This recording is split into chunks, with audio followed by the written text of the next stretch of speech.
Hey, what's going on? It's Minutes with Mellon. Take a long video, make it short. That's all we do. Don't need no 30-minute videos. It's ridiculous. But anyways, this one's about COVID, and thankfully we have Rand Paul actually standing up to Fauci, because this is some bullshit. It really is. I'll let him speak about it.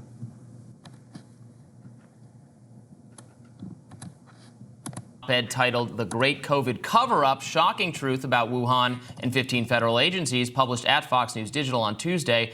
Paul writes, "For years, I have been fighting to obtain records from dozens of federal agencies relating to the origins of COVID-19 and the Diffuse Project. Under duress, the administration finally released documents that show that the Diffuse Project was pitched to at least 15 agencies in January 2018.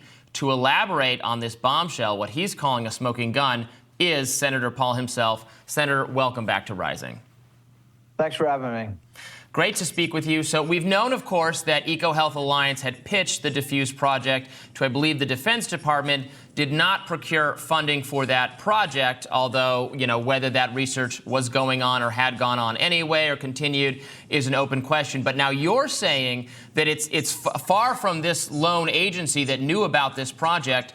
Who else in the government knew that scientists were trying to get government funding to make a virus that would have looked like COVID?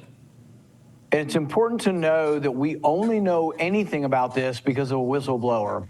So in 2021, a Lieutenant Colonel, Marine, Lieutenant Colonel Joseph Murphy at DARPA came forward, and he said he'd been looking for research like this because he was convinced that it was going on.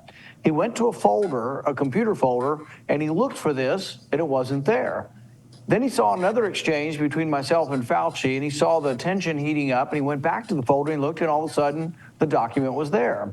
And the document indicated that Wuhan lab was working with UNC, Ralph Barrick, and with Peter Daszak at EcoHealth, and their proposal was to take a coronavirus, which is not very infectious in humans usually, and make it more infectious in humans by putting a special cleavage site called the furin cleavage site in.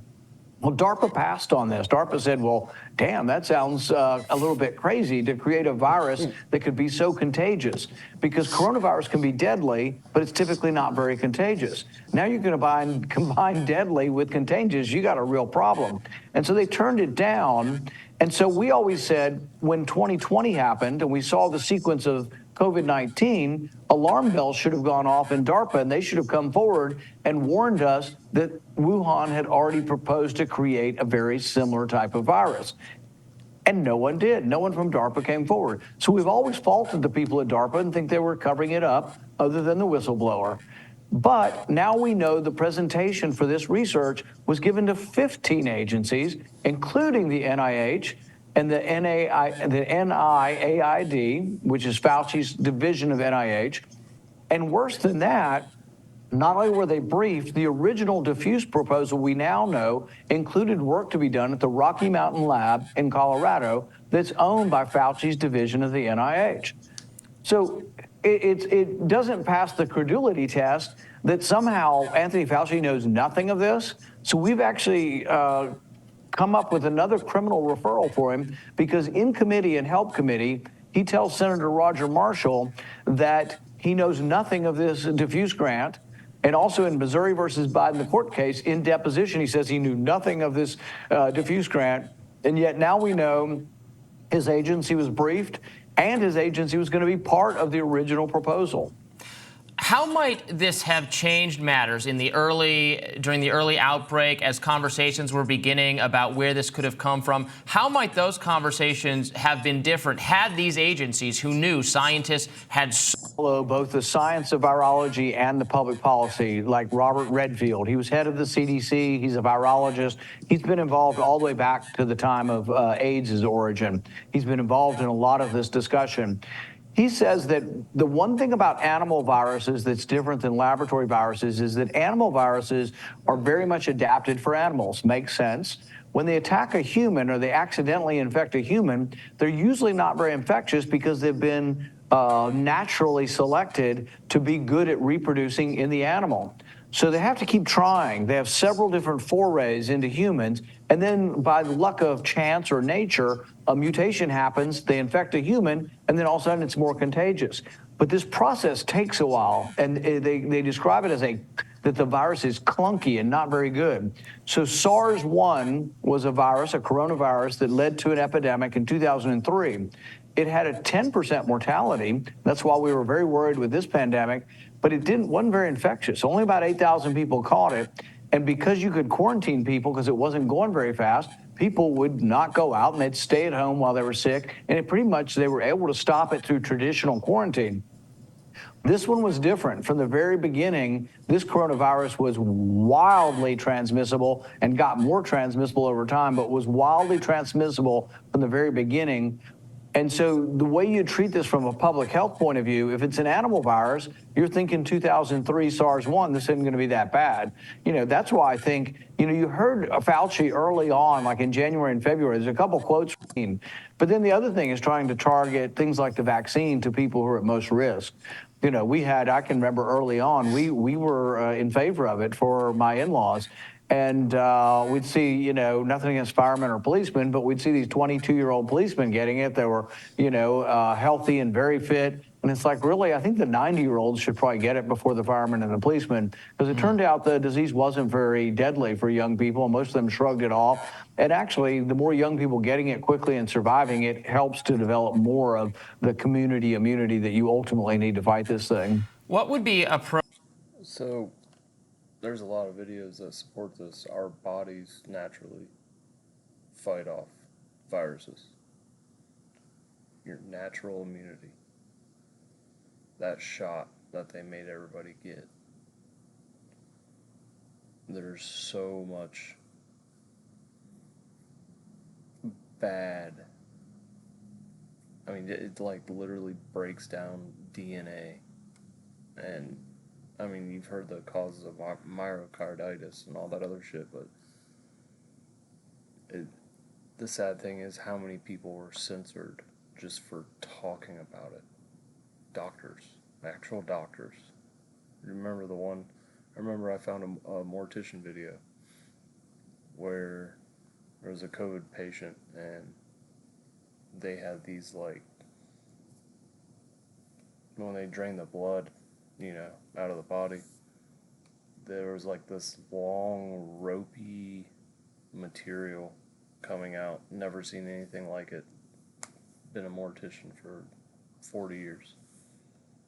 Like, that shit is not good for your body. I really hope they don't try to bring back shots. Appropriate accountability for some of these government officials if there was in fact a cover-up, and if we do in fact find that research we funded, obviously it's not been demonstrated yet, but we have a lot of scrutiny and a lot of questioning to do about where COVID came from. What is the proper accountability for government officials like Dr. Fauci, who, obviously I don't think he should be getting death threats or any of those kinds of, crazy people coming after him, but should there be accountability in terms of the legal process if it can be proven to be the case that COVID came from a lab, or even, frankly, even if it didn't, that this research was risky or was done in an improper, illegal way and ought to have been a warning sign when COVID happened? I think accountability is important. I think it's even more important that we not let this happen again. But as far as the accountability, it's a felony to lie to Congress, and there have been people from the Trump administration that have been, arrested in handcuffs in their underwear by 17 agents in the morning. I mean, they went after Trump people. So I think we should have the same justice regardless of who you are, what your party is. I don't have any kind of hope that the Biden administration will prosecute Fauci. So even though I send criminal referrals because I think he broke the law, and if we had an attorney general who was doing their job, I think he would be prosecuted, I don't think it will happen. As far as the people that didn't reveal things, if they've lied, there needs to be repercussions. So, for example, we know one of Fauci's lieutenants, David Morans, was using his private email. We know because he bragged to other people, don't send me any information on my government email, send it to me on my Gmail. He bragged about breaking the law. We can't even find out whether they fired him. We think he's on administrative leave. What does that mean? He's been on paid vacation for a year. He doesn't have to work, but he's still paid. for doing something that was wrong for malfeasance, you should be paid. I mean, you should be fired, not paid. And we can't even get that information. It is easier probably to get to the secrets of the hydrogen bomb, you know, or nuclear fission or nuclear fusion than it is to get documents from the NIH. They've been completely uncooperative and have never given us anything.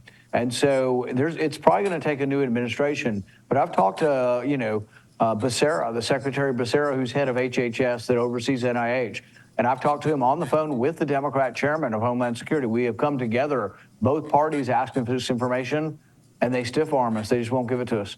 And none of this is classified. It's like we want to see the deliberations over who determined that this research was safe, who determined that it was okay to fund it, and how'd the discussion go? Because if you want to fix this, we need to know what went wrong because they made a mistake.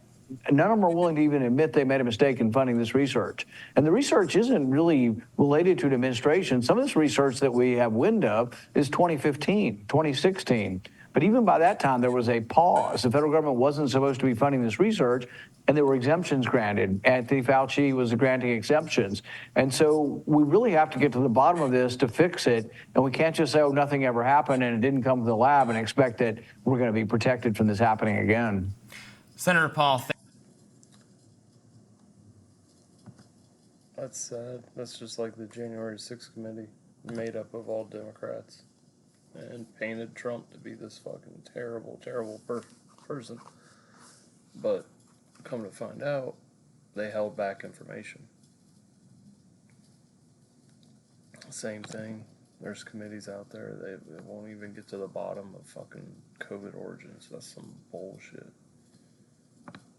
But it's all starting to come out now. And Fauci's gonna be fucked. Fucking crazy. Taxpayer funded, y'all.